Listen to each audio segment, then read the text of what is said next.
Okay, I think we're ready to begin. It's 4 o'clock. We're going to try to keep this to an hour and 15 minutes.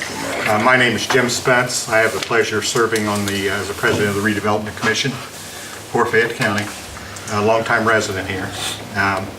And the reason for the meeting today is we're going to learn a little bit about tax increment financing to see if we may glean some benefits from that and how it will help our community.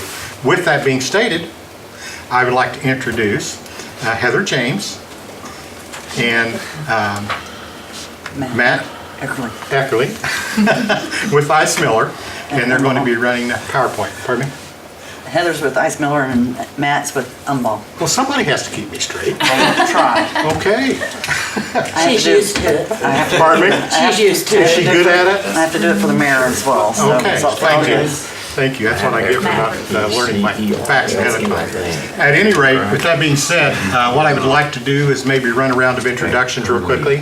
I think most people know each other, but let's maybe start with you, sir. Gary Boardwalk. David Bush, I'm city attorney. Ruby Stoller, and I'm on every committee there is, I think. Annette Reedman, Board of Works. Chad Frank, City Council. Mike Bishop, City Council at Large. Jim Spence. Rosemary Brown, Clerk Treasurer. Gabe Nobby, City Council. Debbie McDemery, City Council. Diana Phillips, City Council. David Duddy, City Council. Could we do the Tim Bentley, Board of Works. Board of Works? Okay. Your next one. Bill Aiken, I'm with the Redevelopment Commission. All right. Mark Beard, Redevelopment by way of the school board. Brian's our own Redevelopment Commission. There you go. I guess we're ready to begin if you're ready. Okay, great. Well, as we're going through, feel free to interrupt us, ask questions. If either of us are talking about something that doesn't make sense to you, please stop us and we'll do a better job. But I think that this is pretty clear. We like to kind of start at the beginning and take a step back and go over some basic facts with regard to a redevelopment district. So a redevelopment district is the geographical area that is considered a special taxing district because the taxpayers that are inside of it are deriving some sort of special benefit by being in that area. So the redevelopment district is coterminous with the boundaries of the unit.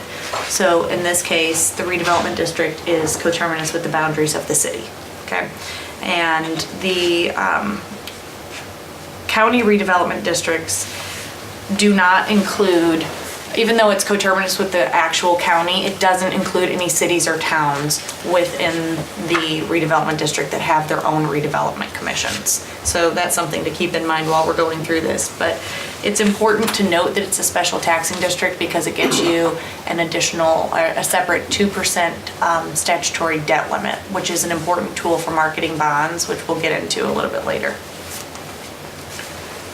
So this just has some background information on redevelopment commissions, and you already have one, obviously, so I don't know that we need to get into that. I'm going to try to not keep you here longer than you want to be here.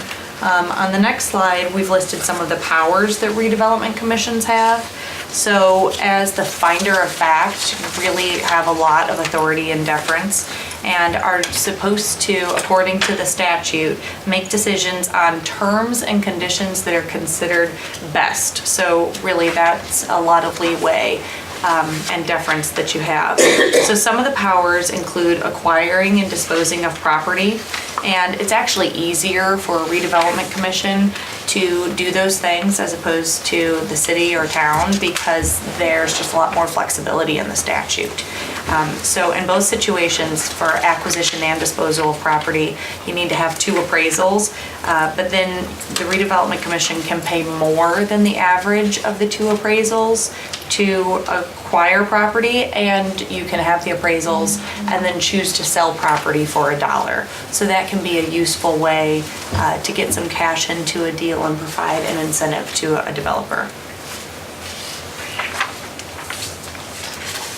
Okay, so on the next slide, I listed some of the duties of the Redevelopment Commission. Again, serving and making decisions that promote the use of the land to best serve the city. Really, it's pretty general and again, a lot of leeway. And then redevelopment commissions also have the responsibility for preparing economic development plans and for establishing, expanding, and amending TIF areas. And that's really the meat of what we're going to talk about today. So moving on to TIF. TIF is a tool that captures increases in assessed value from new development. So real property increases can always be captured in your TIF area, and then personal property increases can also be captured if you go through the steps to designate a designated taxpayer. And we're going to talk about that a little bit more in detail later. Heather? Yes? Just a second, please. Can they hear that over their microphone okay? Can you hear her on the microphone okay? Yeah. Okay. Yeah. All right. Well, I know sometimes audience doesn't pick it up, so, because we want people to understand what this is. so- Sure, yeah. Okay. Let me know if I'm not being loud enough for anybody. And can you guys hear me okay out Yeah. there? Okay, all right, great.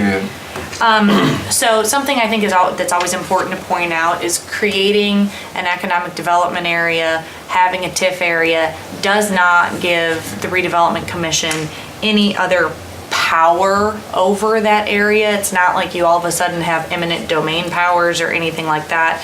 It simply allows you to capture the increases in assessed value in the allocation area. Okay, so these are the steps for creating a TIF area, and they are a little bit tedious, so bear with me. Something I should note is that the term TIF area is something you hear all the time. It's not anything that's actually in the statute. So should you actually, for some insane reason, look at 36.714, it would say allocation area, not TIF area. So if you're looking for it, you're like, what is Heather talking about? Yeah.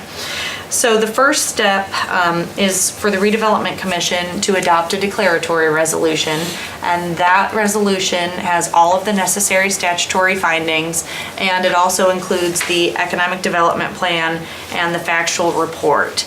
And the adoption of that declaratory resolution is important because it sets your base assessment date, which is something that we'll get into a little bit later. But basically, the adoption of the declaratory resolution sets the base assessment date as of the prior January 1. So if you were to adopt a declaratory resolution today to create an economic development area, it would set your base at January 1, 2018. So this step is also important because it allows you to make all of those necessary statutory findings. So in all these steps that we're going to go through, this is really the main one where you're going to have just the meat of the findings, the information about how the projects that you want to finance are serving an economic development purpose, how they are serving or benefiting your area, what sort of economic development it's going to bring, those sorts of things. And then after the Redevelopment Commission adopts that declaratory resolution, then we move to the Plan Commission, and they adopt a Plan Commission order that basically states that everything that was done at the declaratory resolution stage is in line with the plan, the economic development plan for the area. After that, then we go to the legislative body, and they adopt a resolution approving the declaratory resolution and the Plan Commission order. I told you it was tedious. Then we publish a 10-day notice, and after publication of that notice, we go back to the Redevelopment Commission again for them to hold a public hearing and adopt a confirmatory resolution that confirms everything that was done at the declaratory resolution stage. After that's done, then we go to the legislative body so that they can approve creation of the area. One thing I want to note on the notice piece before the public hearing, you'll see that it also talks about the distribution of an impact statement. One of the requirements of the law is the preparation of what we kind of colloquially call a tax impact statement that discloses, and it's distributed to all of the overlapping taxing units, and it discloses the impact or lack thereof of the creation of this new allocation area on the property tax rates and levies of the overlapping taxing units. So they can get an idea, well, one, receive kind of a direct notification of what's going on. We provide some narrative in that just to educate. And then two, understand if this has an effect on them, or generally when you're creating a TIF area, you're creating it to capture development that would not occur but for the establishment of the TIF area. So it's showing that you're not capturing anything that they're currently getting or taking anything away from them. And we'll get into those concepts a little bit more.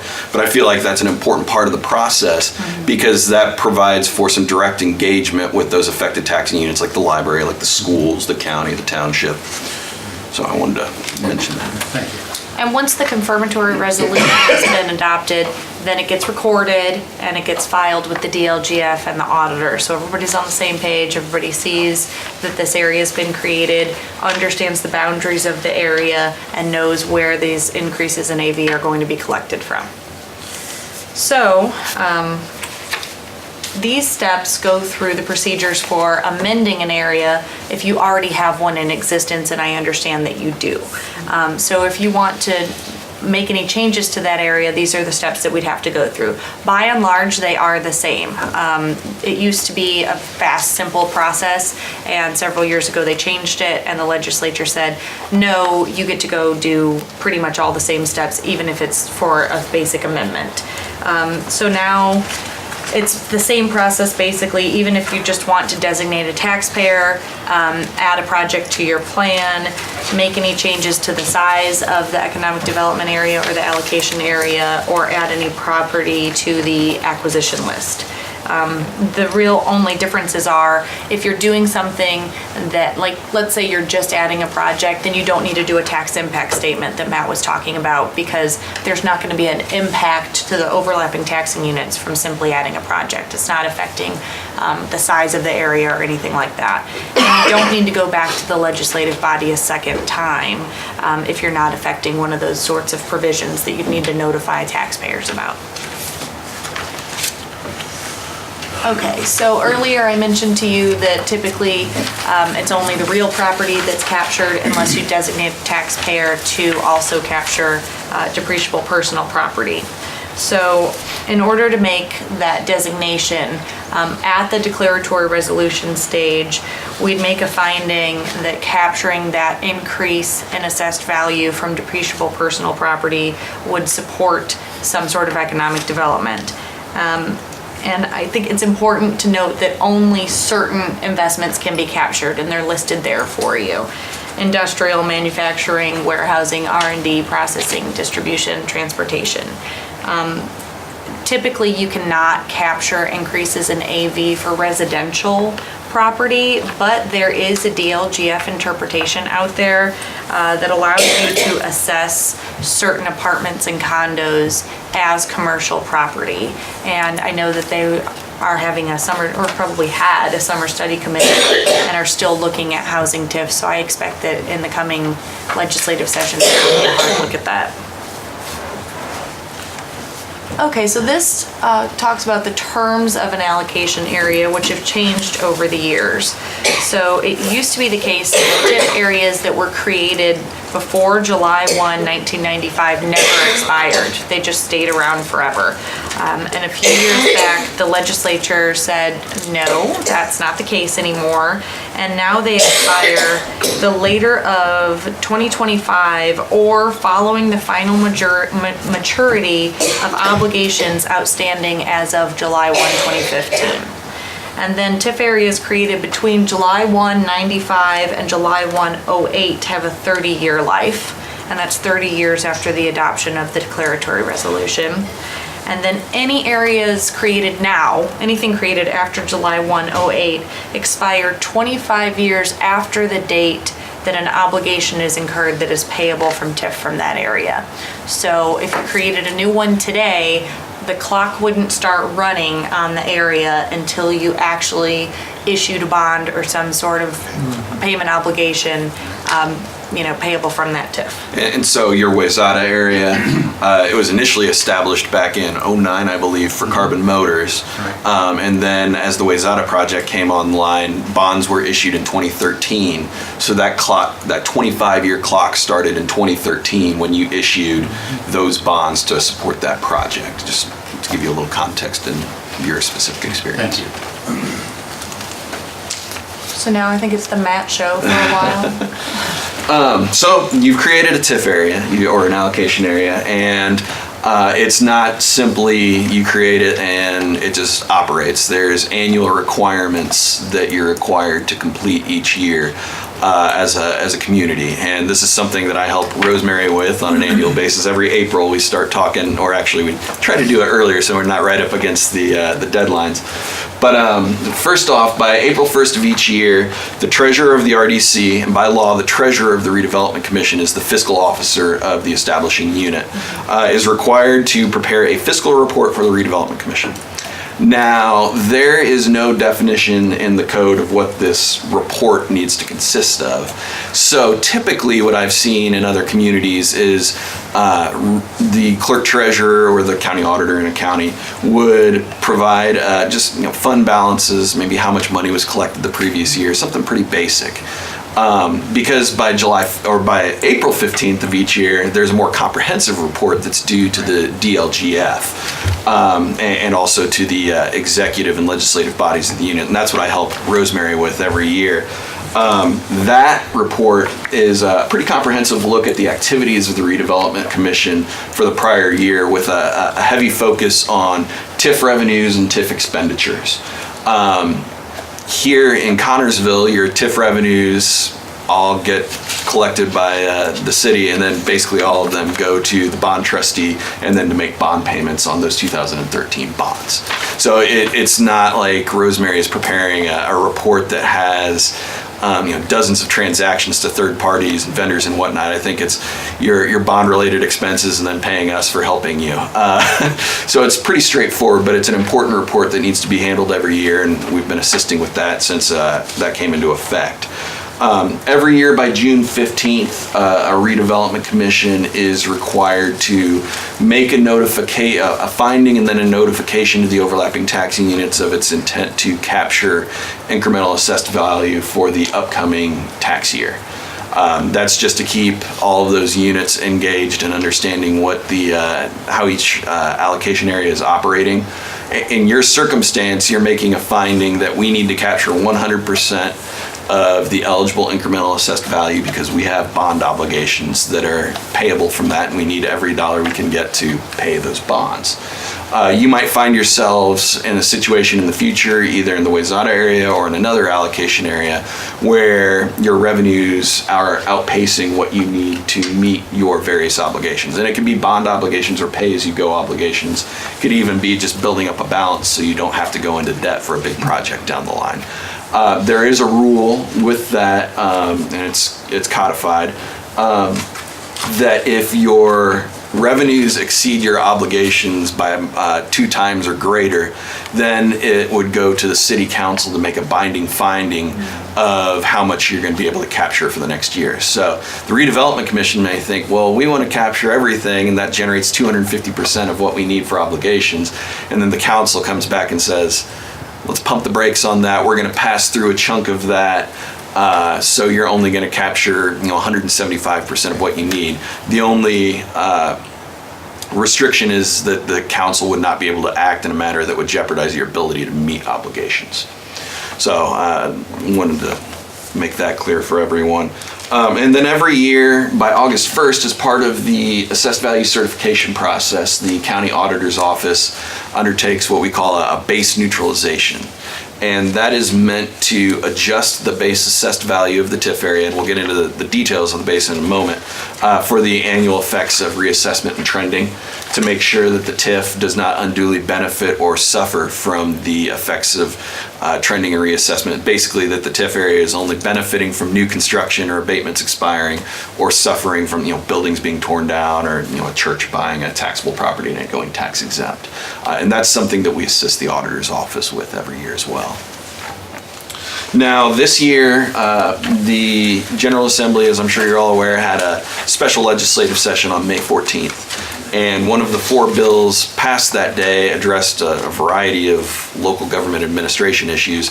And one of those items was a redevelopment commission requirement that was enacted that requires a redevelopment commission to hold an annual meeting that invites the representatives of the overlapping taxing units, and at that meeting the Redevelopment Commission needs to provide 3 items publicly.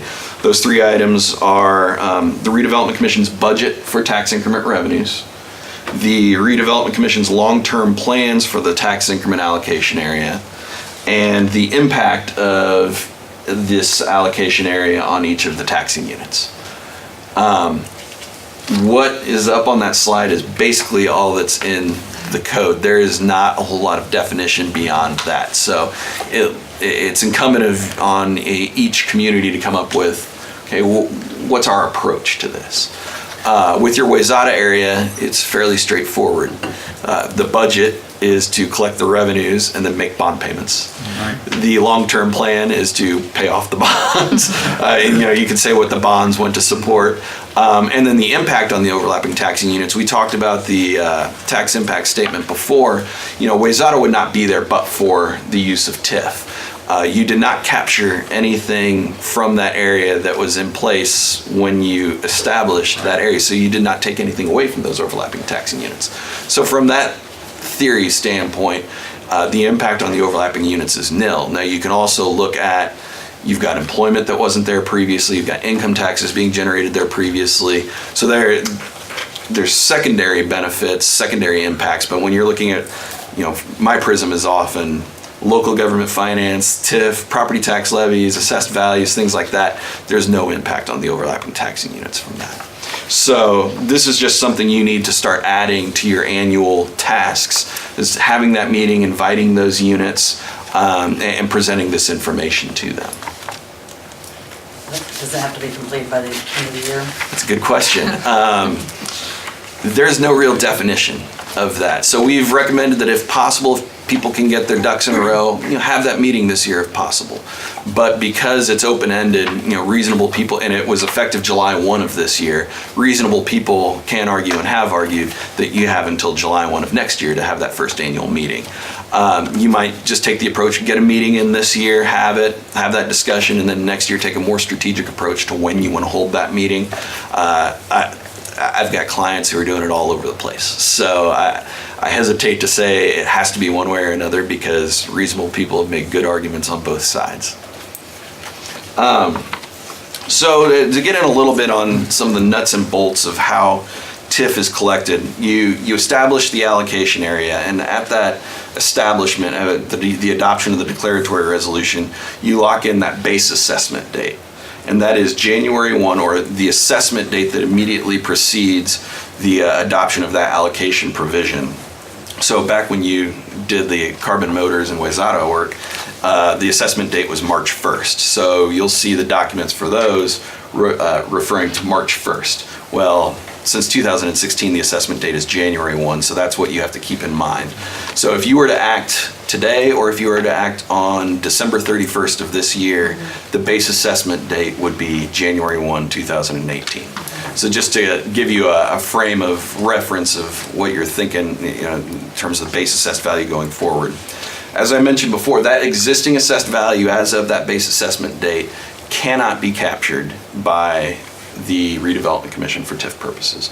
What's in the tax base now stays in the tax base. It does not go away. It gets adjusted every year, and it could go up or down through that base neutralization process, but the act of establishing the TIF area does not take away any assessed value from the overlapping taxing units.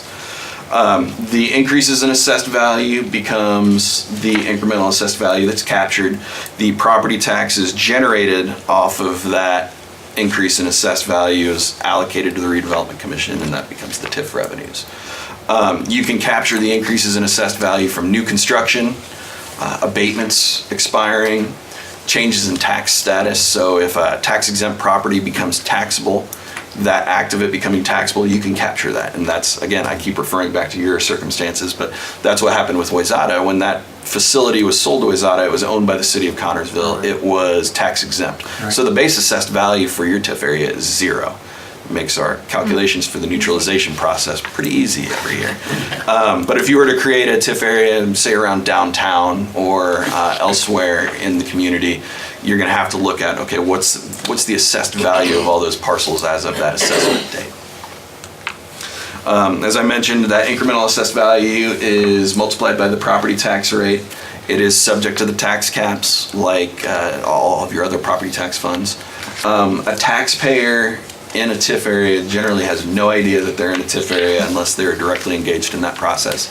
Their tax bill looks no different. There's no special rate associated with it.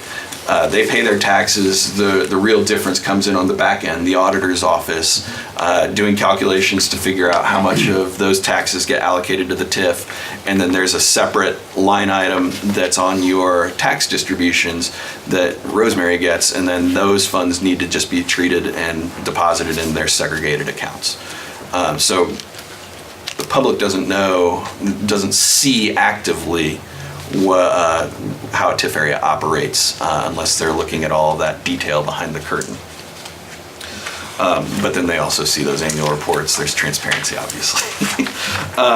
As it was mentioned before, but we like to emphasize and re-emphasize this, that the act of establishing an allocation area of capturing TIF gives you no more power over the property or property owners within an allocation area. The only reason we like to reemphasize that is because I don't know how many meetings I've been in where TIF areas are being established, and a concerned taxpayer gets up who doesn't understand some of those fundamentals, says, well, now you're going to use eminent domain to take my land. And that's simply not the case. The Redevelopment Commission has no ability to do that. Now, the next couple slides get a little more visual. Just wanted to give a geographic representation. You have your redevelopment district that Heather described earlier, and then the Redevelopment Commission can act to establish an economic development area, which is an area identified under your economic development plan to be primed for development and where the revenues can be spent. But then you have the tax allocation area established within the economic development area, which is where you're actually capturing the property taxes. And the reason we want to distinguish between the economic development area and the allocation area is because, well, a lot of times, and in your circumstance, they're coterminous. That's not always the case. You can have a big economic development area where you've identified prime opportunities for development, where you really want to deploy funds and utilize the Redevelopment Commission's powers. But you only have a portion of that where you actually expect development that you want to capture for tax increment financing purposes. You can designate that smaller area as an allocation area, but then deploy those TIF funds beyond the borders of the allocation area throughout the economic development area. And that gives you a little more flexibility. A good example of that would be just down the road, Greensburg, Decatur County, their Redevelopment Commission they expanded the original Honda economic development area to cover a larger geographical area beyond just the footprint of Honda, and they've used those funds to benefit the county on a little bit larger basis. Maybe bring in some second-tier suppliers. Second-tier suppliers, there's been talk of industrial park down there across I-74, so they could use those TIF funds to benefit that industrial park to get that up and running, because that's a really successful TIF area that's generating good money for the county. So they're looking for ways to deploy those funds beyond just the Honda footprint. They've partnered with the city of Greensburg to do utility improvements, things like that. So that's something to keep in mind. I mean, ideally, your TIF area is developed where you're generating beyond what you initially need, and then you can do those follow-up projects that you might not have had the opportunity to fund otherwise. Is small satellite plants included into that? How do you mean? Well, I mean, could they come in if they wanted to bring in a smaller plant and maybe make another widget? Is that possible? Sure. Yeah, they can deploy those funds. It has to be in the economic development plan for the area.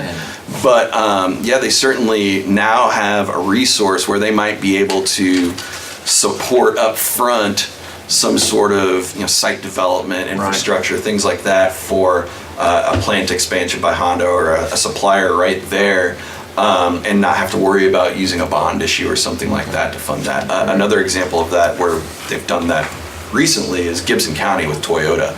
To great success. They've used Toyota TIF revenues to help some of the suppliers over there with some expansion projects without having to worry about bonds, or just to help Toyota with additional projects.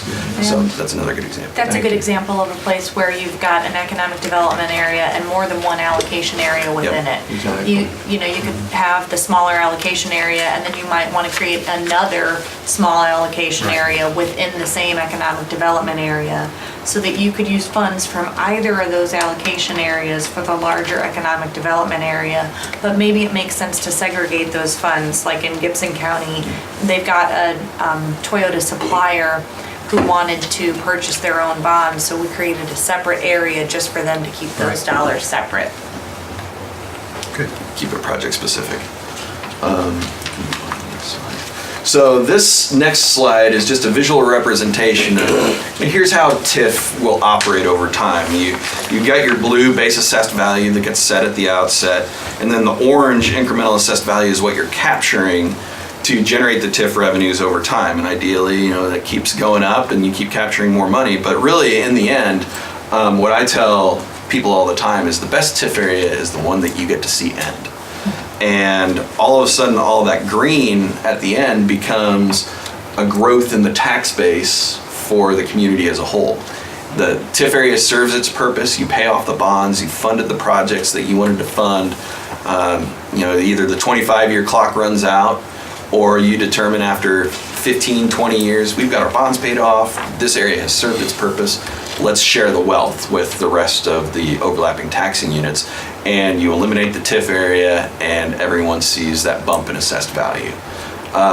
That's the end goal of this. TIF is... Positive outcomes. Yes, yes. TIF is at its core an assessed value tool. It's a tool to grow your assessed value. And you really want to grow the assessed value and put off in the short term seeing the benefits to your tax base with the long-term goal of seeing that tax base grow once the area goes away. So what is a typical length of years of time the TIF area? Well, Shows about 25, 30 years. Sure.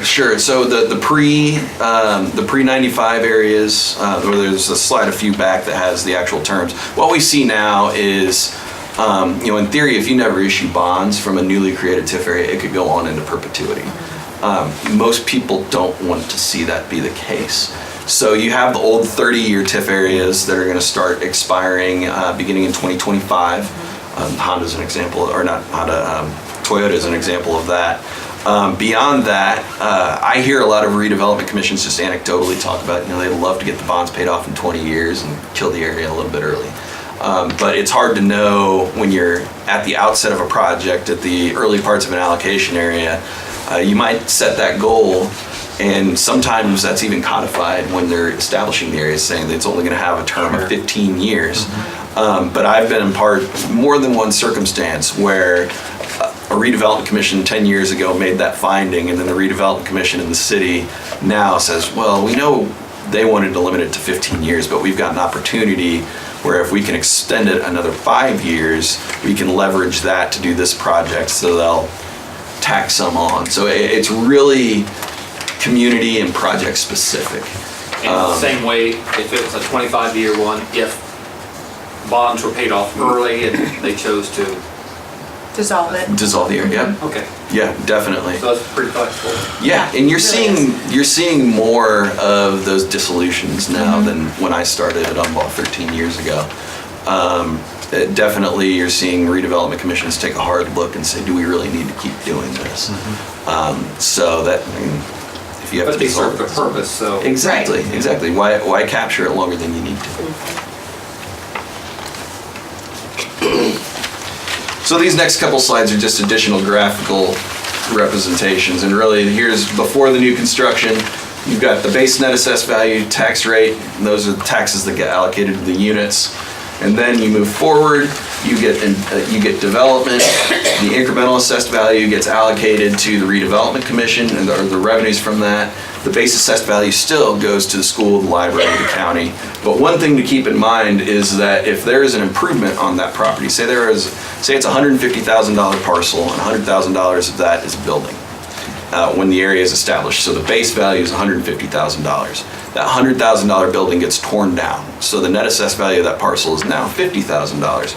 That does not change the base. You have to fill in that $100,000 with new development before you can capture $1 of incremental assessed values. So that's important to keep in mind because that protects the overlapping taxing units, but that also can have an effect on what you're trying to do and trying to accomplish, and you got to think about the assessment dates. If you know something's going to be torn down, more than one time I've been involved with TIF projects where people haven't thought about that, and we come in and we ask that question and you say, well, you're already going to be starting off in the hole. So you might have thought you were going to get $1 million of increment from this, but really you're only going to get $900,000 because there's a $100,000 building being torn down that you have to fill in first. So you want to be aware of those dynamics when you're contemplating the creation of an area.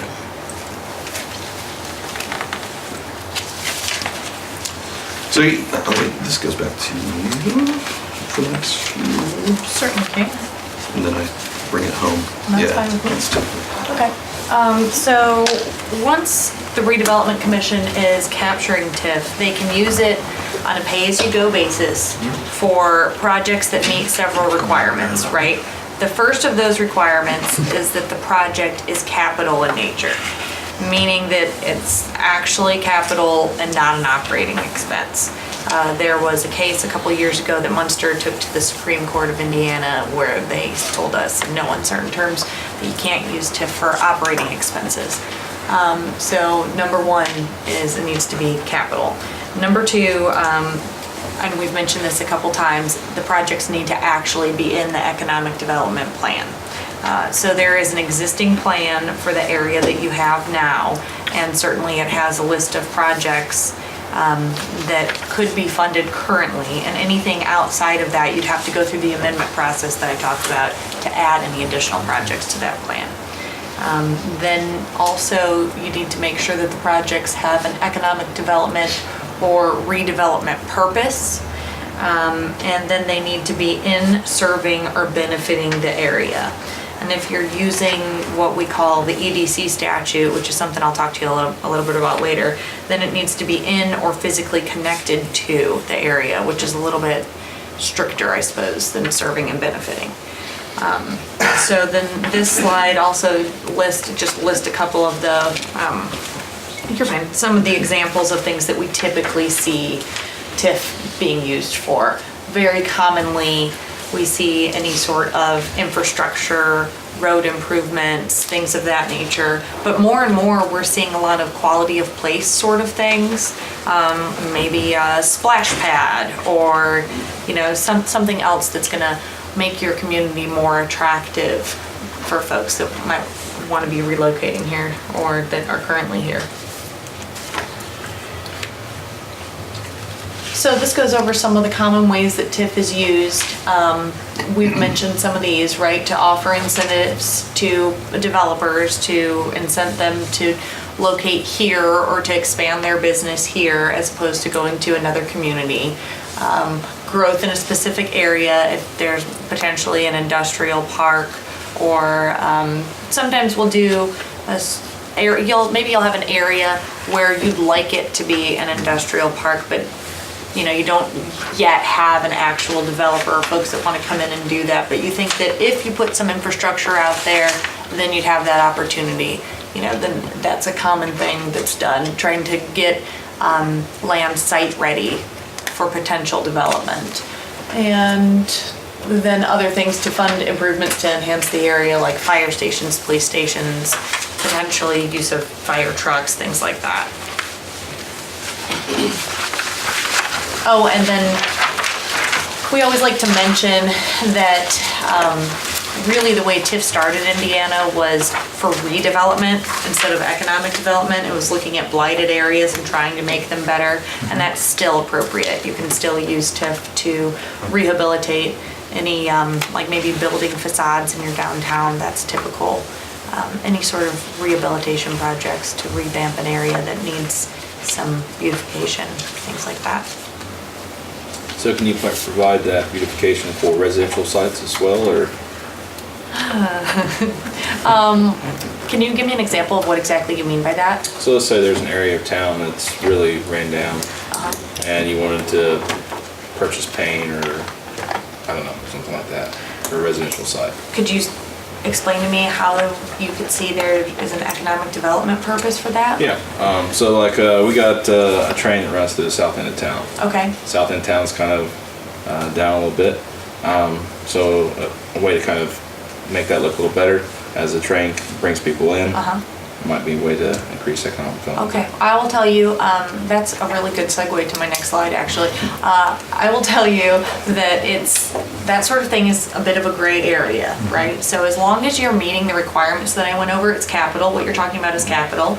You can articulate how there's an economic development purpose, and I imagine you could articulate how that is serving and benefiting your economic development area. So it really comes down to the Redevelopment Commission being comfortable making those sorts of findings in your actual resolution and laying it all out and saying, we think that this is an appropriate use of TIF and here's why. And as I mentioned earlier, the Redevelopment Commission is the fact finder and there's a lot of deference there. But all that being said, I cannot guarantee that State Board of Accounts is ever going to agree with what I think or what you think. So there is a possibility that State Board of Accounts could come in and say, we're not actually comfortable with that. That was not a proper expenditure. And if that happens, then they write you up and they ask you to enter into a corrective action plan to say, okay, so this is how we're going to do better and not make this sort of mistake again. But I mean, honestly, if you are making a good argument and the redevelopment commissioners all feel comfortable with it, then people use TIF in all sorts of ways statewide. I mean, we see it really run the gamut. But if it's an improvement, that could possibly bring in more business potentially. Sure. And I think it's very helpful if you have a letter or testimony at the public hearing from some sort of business folks, anybody in the industry saying, you know, this would be beneficial to me. This could help us do that. Yeah, that really is useful.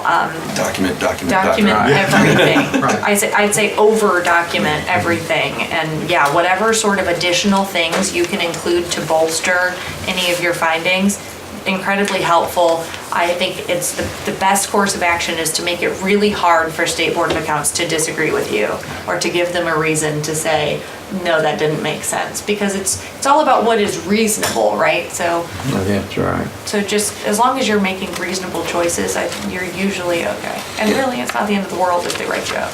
And what's reasonable to Connersville isn't necessarily what's reasonable in Indianapolis or South Bend or Gas City.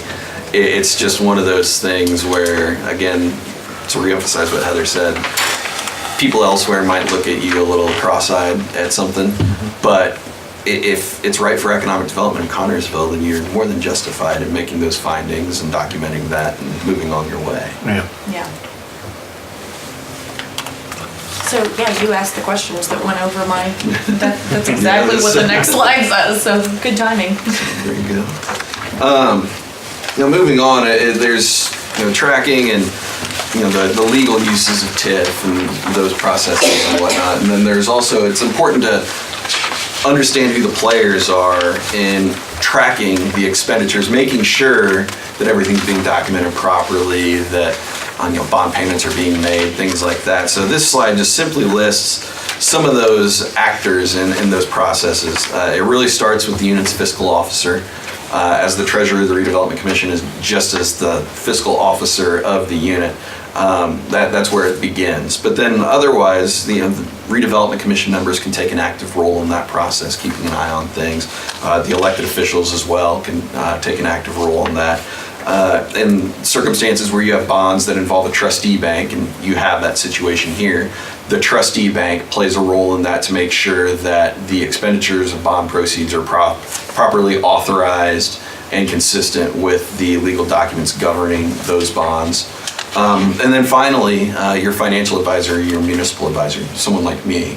While I don't have a formal role in that process, it's not uncommon for me to be working with a community and, we're putting together those annual reports that look at the prior year's activities. You see an expenditure and you're just thinking, I just want to check on this, make sure I understand what it is, and just trying to provide that extra layer of backup to make sure that everything's operating as it should.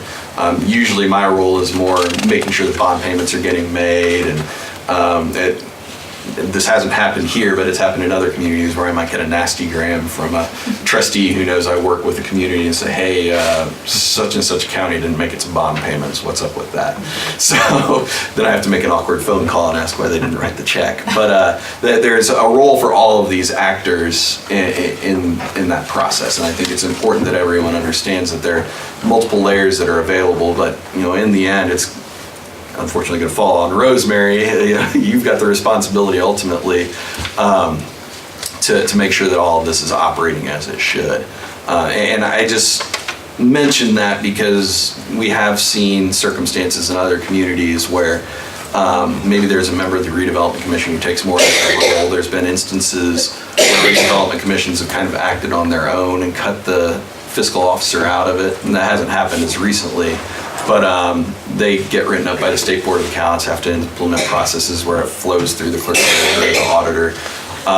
So it's just important to remember that no matter what happens or how active the fiscal officer is in those dealings, that it still all needs to flow through Rosemary. I personally don't think you got anything to worry about with Rosemary. I haven't seen anything, for what that's worth. One of the questions we get sometimes is, TIF, it's an assessed value tool, or are there ways where it can benefit units more directly during the life of the TIF? And we say that, property taxes in Indiana, they're defined very well. They operate in a pretty fixed manner.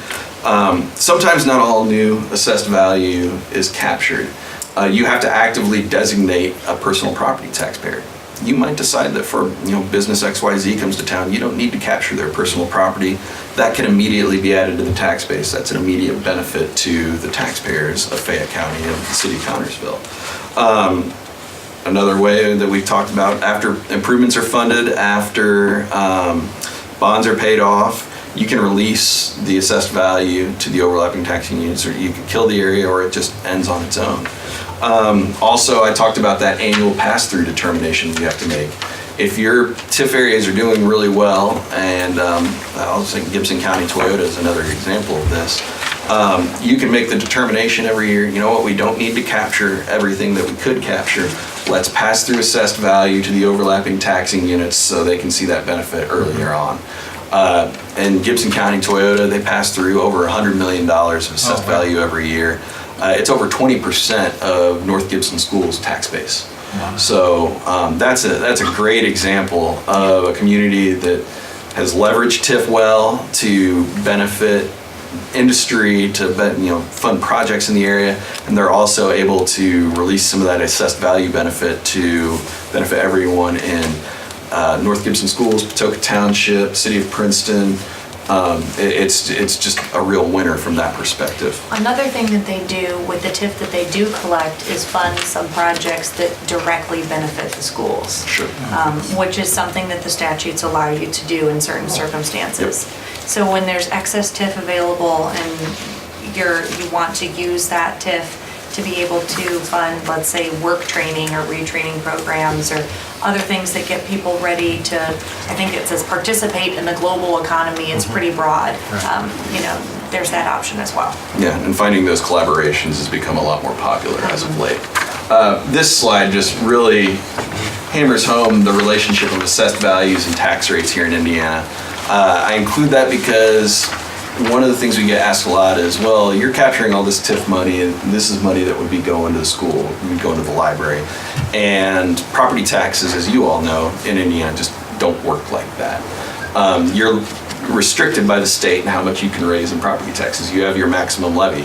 That maximum levy could be $1 million. That's $1 million if you have a $500 million tax base, or if you have a $250 million tax base. So really the relationship is more assessed value. If the assessed value is growing at a rate faster than the growth in your property tax levies, this increase in assessed value is going to lower property taxes. Conversely, if your assessed value is shrinking, then your property tax rates are going to go up. TIF can have a bearing on that only in the event that you're releasing assessed value. Then you're growing that tax base. So it's important to note, $1 of TIF revenues does not mean that's $1 that's not going to the overlapping taxing units. That's just not how it works. So I like to emphasize that. One thing to keep in mind though is that if you do have tax cap losses, those decreases in tax rates that could happen from the release of TIF assessed value, that's going to reduce your tax cap losses.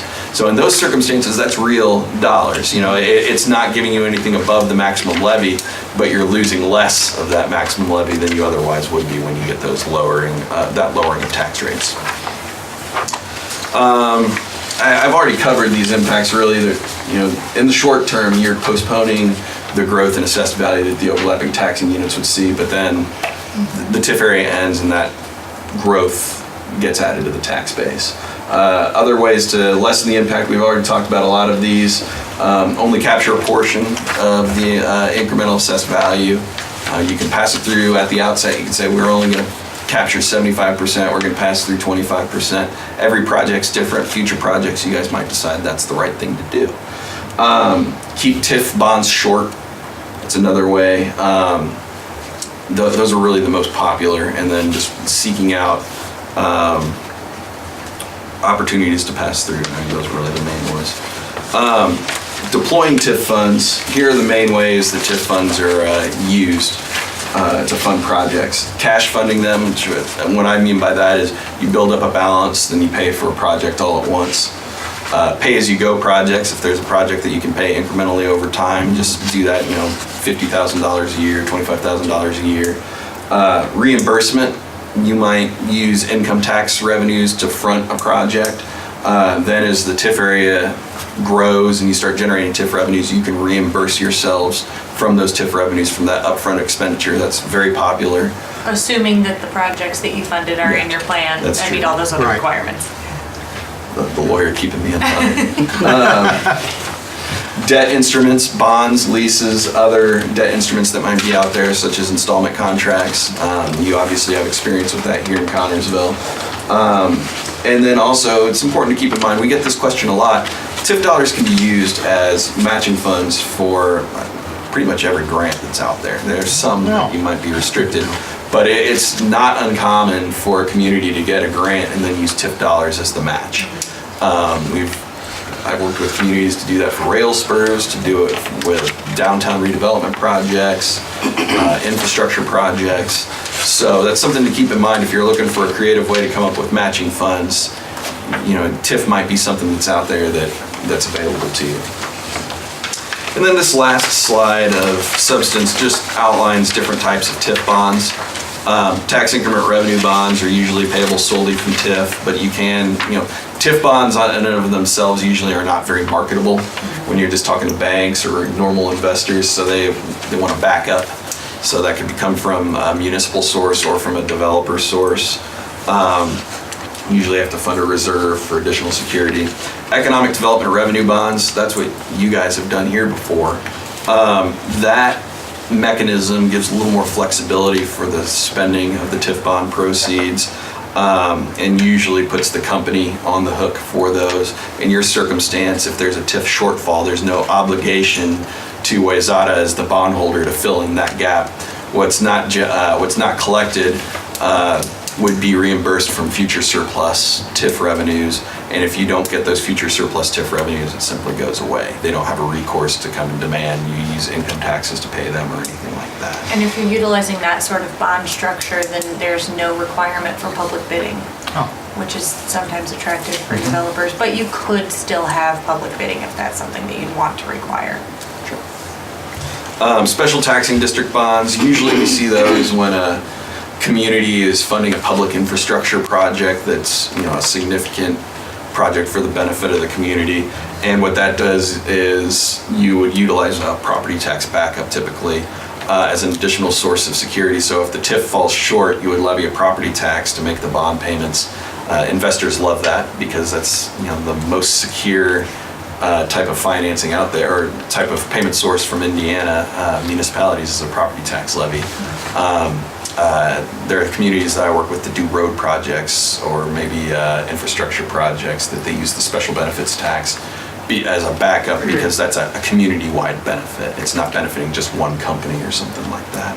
And then finally, similar to how schools get financed, typically you can use the lease structure if you have debt limit issues that you bump into. You can create a redevelopment authority or a building corporation, and then TIF can be used to make lease payments. So that's out there as well. And really, we covered a lot of ground, I know. Clear as mud. Probably a little overwhelming. Happy to answer questions that you may have, or David certainly knows where to find me, and Heather. Emails, phone calls, always welcome. I know that every year I have a great time working with Rosemary to work through some of these things. I appreciate Make sure your help. all of that's running smoothly. I do have a question. Sure. Urban Enterprise, Yeah.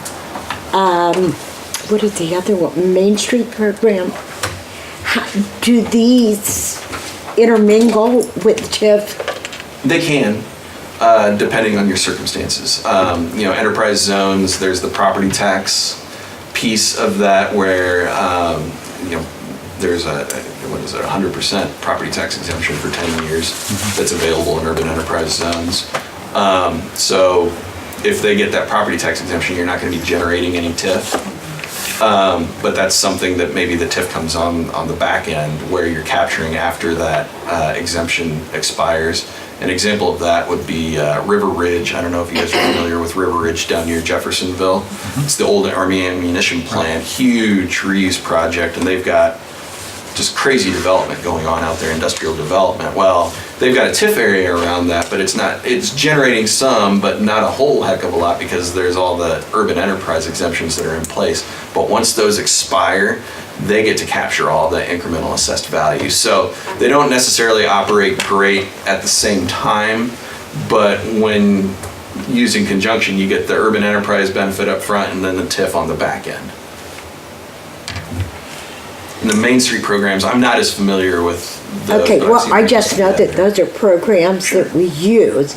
And would TIF be to a different area designated other than the urban enterprise and the Main Street program? I mean, would I have to designate an area outside of those other two programs? No, they can sit on top of each other. Okay. That's common. I do know that. I guess our first objective is to make sure we define our economic development area and then look at the TIF area. Do you mean a new area? Well, I don't know, until maybe adding to what we have. Okay. And I need to know where we are as far as our That's something that we didn't talk about. If you wanted to do an expansion to your current area, then if you did an expanded allocation area where the increases in AV is actually being collected, that expansion area would have a different life than your existing area. Right. It would have a new base and it would have a new life. Okay. So would be something separate to keep track of. And one thing to keep in mind too is that your existing area has a bond issue associated with it. So if you were to simply expand that allocation area, you could potentially tie up proceeds from that expansion area, or TIF revenues from that expansion area to that bond issue. So you might want to think about, and that might be what you want to do, but if you want to be able to deploy those funds elsewhere, you might want to think about creating its own allocation area so you don't restrict upfront what you can do with those funds and keep wayzata, and then do your own thing with the other TIF revenues. And you could simultaneously expand the economic development area and create a separate new allocation area. That's all in one declaratory resolution. Okay, good. And we're working on, we're working on an analysis of your current TIF area to give you a picture of how it has operated and how it's projected to operate moving forward. Yeah, we'll look forward to receiving that information. That's good. It'll be really good. Yes. You guys are right on target. 2 Are minutes we? early? Yeah. Really? Good. You asked for an hour? You know how to do it. Any other questions or comments? No? Wow, you did well. Thank you. Thank you so Appreciate very the much. opportunity to be here today. Thank you so very much. Yeah, Very thanks for well having done. us. Thank you. Thank you very much. Sorry John couldn't come. I know he's that's much okay. more entertaining than we are. I don't know. Would it be possible maybe for a copy of the PowerPoint to be sent my way? Oh, of course, yeah, I'll email it to you. Okay. I'll get my email address to you. Do you have the lady's email address? I know Matt has one. Yeah, Matt has it. Do you want to Yeah, I can forward that to Okay, you. yeah, if you could do that, that would be really beneficial. And here's some extra copies. Good. Did everybody out here get a copy of the PowerPoint presentation? I think so. Did you get one? Save one for the mayor. Suffering from brain overload. What is it? I'm suffering from brain overload. Here you go. Shoot me your email. Nice meeting you. Thank you. Thank you. You guys tell me all this stuff for 3 years. I would take a motion to running, adjourn the and meeting. I think I absorb a little So more moved, every second? time. You know, I think it's in. All in favor? It's- Say aye. Meeting adjourned.